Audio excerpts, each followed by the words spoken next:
Divide 264 by 5 in a long division method. 5 times 5 is 25. On subtracting, we get 1.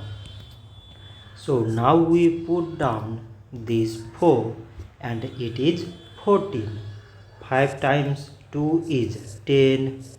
On subtracting, we get 4.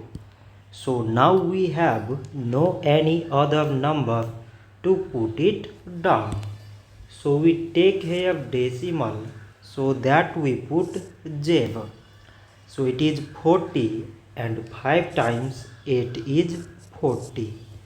On subtracting, we get 0. So 264 divided by 5 is 52.8. So this much for today and thanks for watching.